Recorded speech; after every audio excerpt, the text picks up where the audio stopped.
But who better than me? Sid Bass the Kid, the hardcore casual, and I'm delighted to once again be joined by Johnny Nelson, who doesn't return my messages, but it's okay. It's all love, Johnny. How are you first and foremost? I'm all right, thank you. I'm tired. It's been a long couple of weeks, but an exciting one. A good kind of tired. So before we get into anything that's taken place from the weekend past, the event, Riyadh season, 4 Crown Showdown, trailer dropped today, big press conference. What were your overall impressions of it, and how pumped are you to be a part of it along with, Boxer and Sky Sports? What a trailer. It's like a movie, man. What a fight. You've got the best of the best. You've got the creme de la creme. So you can't complain about that whatsoever. So to me, I think it's a brilliant headliner. I think it's a decent undercard. You got Fabio, Wardley, Frazer on it as well. You got Ben Whittaker, a chance to showcase his talents around the world. I can keep going on and on and on. So again, Riyadh season has definitely made an impact on boxing, not nationally, internationally around the world, and that's exactly what Turkey wanted to do. Now, Sky Sports Boxer have actually got a very deep roster of talent on this card, which is great for the display of them. There has been criticisms of why certain people were allowed on this card, especially in fights that maybe weren't deemed as significant in the grand scheme of things.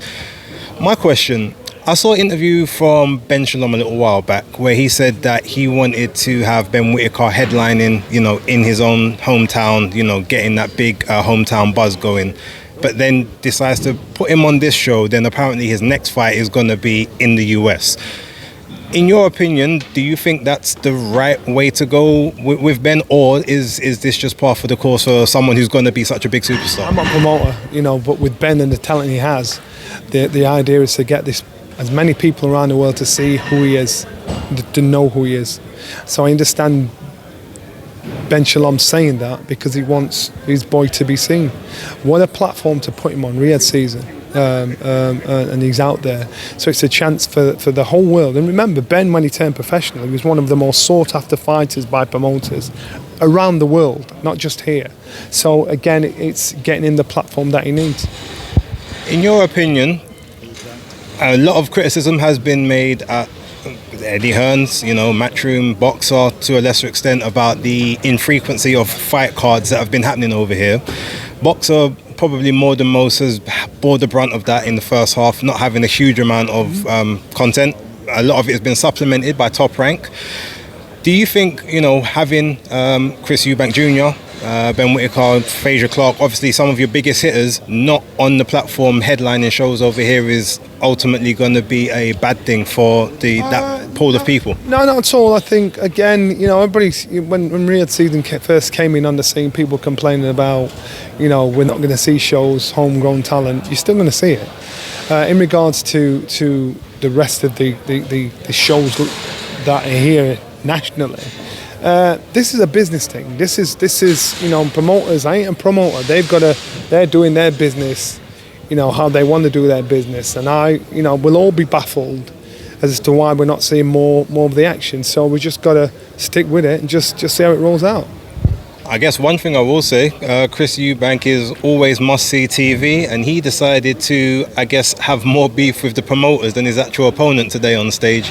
So what did you think of that situation, and can you understand maybe where he was coming from? Do you think it was just him trying to steal the limelight, or did he really have an axe to grind, in your opinion? Well, you're not going to do that as a stunt if you've got an axe to grind. I'm an ex-fighter, and I know fighters that have had axe to grind, they've just never had the platform to do it. So as an ex-fighter, I know where he's coming from. I don't know enough about the ins and outs of his argument, but he had a chance to express it on a massive stage. And so I'm quite sure a lot of people won't really want to, in the business, won't really want to praise or criticise what he did. But as an ex-fighter, I just think, well, good on you. You know what, you've done what a lot of fighters would like to do. But they don't, for fear of getting sued, for fear of being blackballed, for fear of whatever. So what Chris did, regardless if you agree with him or not, remember, there's a business built around the sport. He's the fighter. So you've got promoters, you've got managers that will all take their cut off what's happening with the fighters. As a fighter spoke his truth, not the truth, not your truth, or not my truth, his truth. So he's had the opportunity to do that.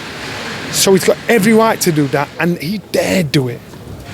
So therefore, there are many fighters out there that would love to have that bottle, but they're not in a position to do it. So he just said something what I'm quite sure the promoters are pissed off about. But will it make a difference down the line? Immediately, yes. But at what point did you ever think you'd see Eddie Hearn and Frank Warren working together? Things change. Frank Warren said to me when I was with him, Johnny, I have to do business with a lot of people I don't like. It's business. So immediately he'll suffer the consequences as far as they're concerned. Or will he really? Because will he want to work with them after saying what he said? To me, I just think, you know what, good on you for having the bottle to say your piece. Frazer Clark is getting his opportunity at the rematch for the British title. Me personally, I was there ringside. I thought he did win the fight, but it was a very close one. Your opinion, can he do better this time, or will Fabio maybe have more of an impetus to get the victory? I've never seen such an even match in my life, and Frazer, less amateur experience, professional experience, showed that, you know what, I'm a good fighter. Don't underestimate me. But he also respected Fabio as well, because Fabio was classed as a white collar fighter. So you've got two respect by both fighters coming through. And so to me, I just think it's a brilliantly even match fight. Oh, and also, what do you think about the fact that now looks like it's the co-main event rather than fourth from bottom like it was supposed to be before? Good for them, because it's a brilliant fight. Fair enough, thank you. All right, so looking back at last weekend, I want to be sort of real brief about this. I'm sure you've spoken about it with many different people. Anthony Joshua, Daniel Dubois. Daniel was the champion, but Anthony was the A-side. All the dramas and things that sort of went about. What was your, I guess, opinions on, not so much before the fight, but as the ring walks was happening, as the introductions were happening, did you have any differences of opinion to what you maybe was thought about the fight beforehand? I had no difference of opinion before. It wasn't until 30 seconds into the fight that my opinion changed dramatically. But up to that point, I didn't expect anything else to happen, bar an AJ inside a distance victory. I spoke to a couple of trainers and also some other analysts and pundits, and a lot of people was talking about Anthony's low hands, right? We haven't often seen him with that sort of low guard in previous bouts. A lot of them said that was something that would have been coached into him. That wasn't something he just decided to do. What's your opinion on that? And do you think ultimately, like, the preparations just had to have been wrong, or was something else in the background, in your opinion? Because that sounds like you're trying to put the blame on somebody else. Anthony Joshua is a former two-time heavyweight champion of the world, with all the experience that was needed to win that fight. The decisions and the choice he made in regards to how he boxed that fight were down to him.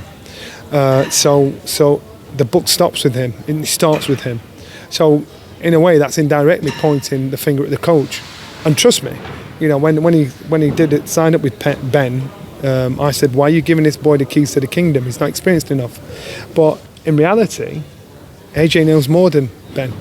So when the bell goes, you just take the muzzle off. You know, Ben's there to remind you what you can do, shine your shoes and make you like, right, we're on.